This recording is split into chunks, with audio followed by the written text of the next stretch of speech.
Today, a team of investigators from the New Hampshire State Police and the FBI searched a home in Woodsville, New Hampshire. They were looking for evidence connected to the missing persons case of Maura Murray. I can tell you that no evidence was found in connection with that case. I'll explain to you why we searched that home and what brought us there. So, in February of 2004, Maura Murray went missing. She was reportedly last seen at about 7:30 p.m. After a single car accident on Route 112 in Haverhill, New Hampshire. She has not been seen or heard from since then. Over the years since she went missing, there have been numerous searches done in that area and the surrounding area by a variety of different means. And a home was actually searched in that area, the home that was searched today, right around the time after Maura went missing. That home was searched on the outside. Dogs went by there, searchers went by there, and found absolutely nothing connected with Maura's case. Over the last several months, that home has become the target of increased speculation by a variety of private citizens.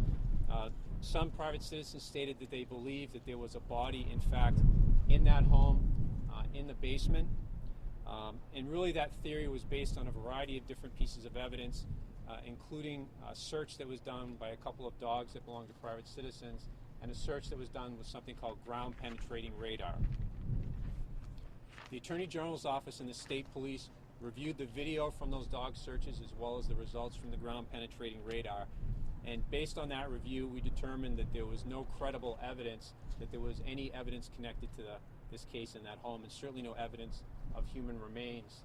And there was certainly no probable cause to do any search in that home. Despite that, we did contact the homeowners, and they graciously gave us consent to search that home.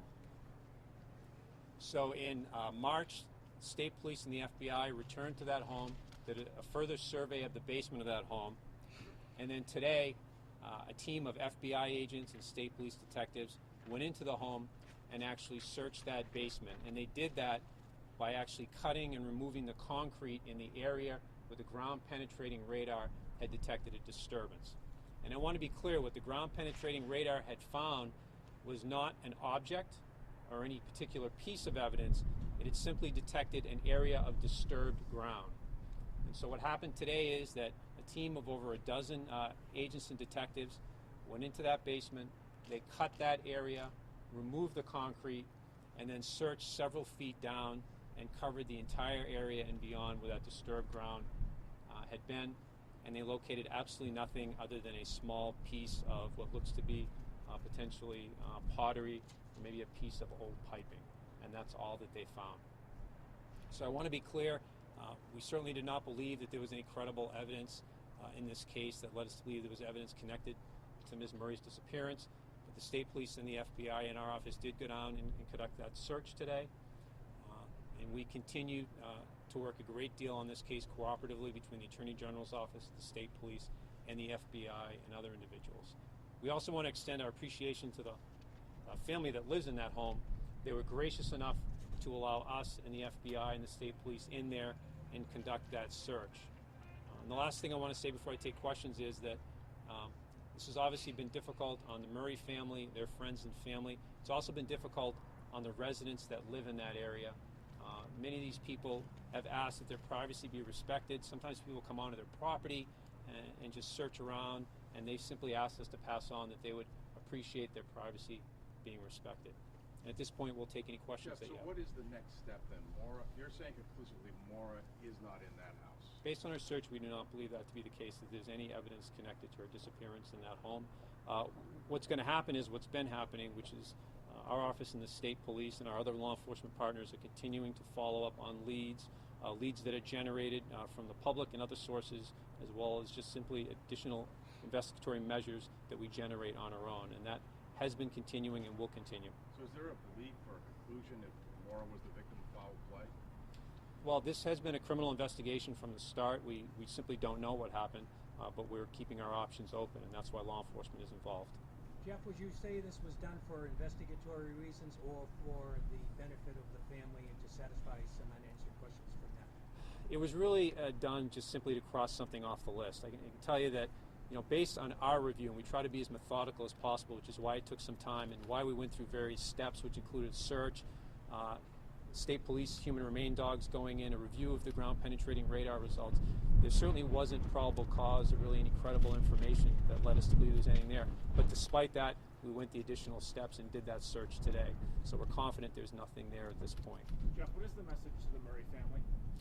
The message is the same, which is that everybody involved remains committed to following every lead that's out there to try to get answers to what happened to Maura. What do you want to say to the public in terms of, if they know anything or if they've seen anything suspicious? Yeah, no, we've asked the public all along for their assistance. We've heard from members of the public.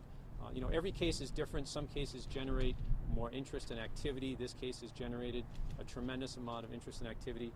Some of it you would call maybe wild speculation, but regardless, the state police and our law enforcement partners have continued to follow up on every single lead in this case and will continue to do so.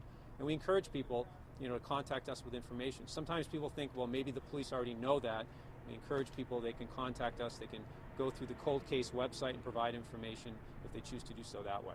Jeff, this is the second time that location was searched, and was this search that you did today, was that based on the results of the ground penetrating radar or something else? It was based on the many allegations that were made that somehow that there might be evidence in this house. If you looked at the ground penetrating radar, you would not conclude that there was anything of evidentiary value there, or from the prior dog searches, or from the FBI searches. I'm sorry, the state police searches. But regardless, we did go in and excavate that area with the ground penetrating radar, detected disturbed ground. And that's not uncommon where you might dig a foundation in a home, and that's an older home. You said that police used dogs after she had disappeared outside the home. Right. Did you guys ever enter the home after No. she passed away? No. And why is that? Because there was no basis to do so, and we would have needed probable cause to conduct a search of that home at that time. So the first time that was searched with dogs would have been, last November? Right when the private citizens went through. That's And correct. when you did your preliminary search before today, did you bring in dogs as well, or? Yeah, that was searched in February by a team of 2 state police human remains dogs, and there were no detections at that point. 2004? This year. This year? February This year? February of this year, yep, the state Two of police your dogs. No. Nothing. That was But inside? you Yes. mentioned earlier, so I'm sorry, I'm confused. Soon after her disappearance, there was an outside. There was, yep, there were multiple searches in that area Jeff, I outside. have a question. Do you have any suspects or any other leads that you can follow up on?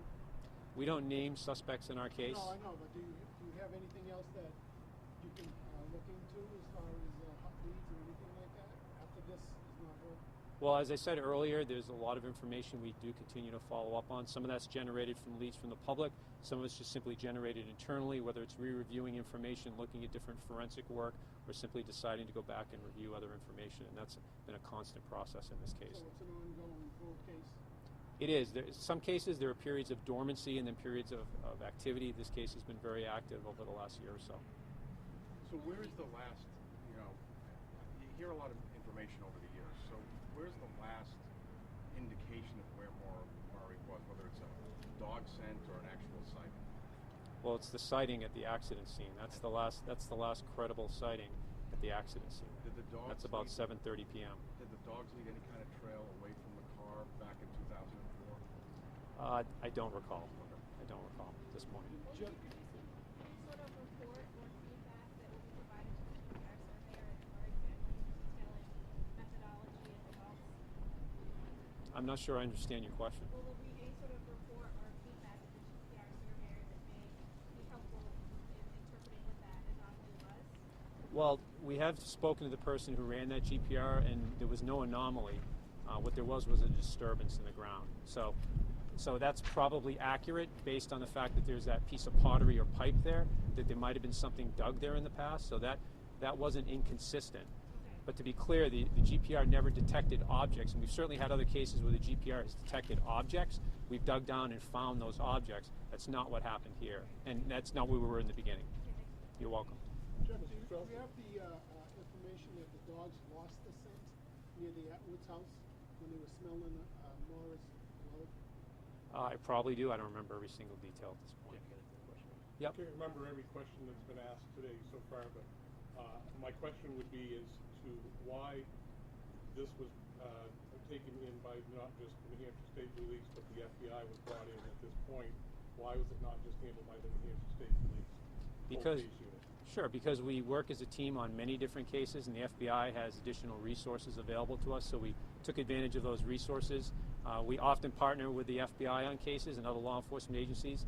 We've worked with the FBI on this case in the past, and we will continue to do so in the future. So there was no actual catalyst that brought them on board? No, there per wasn't. se, it was just the fact that you were working in conjunction with them. No, there's nothing particular. That's correct. Thank you very much. Any other Do questions? you think that delaying looking for Maura hurt the case a little bit?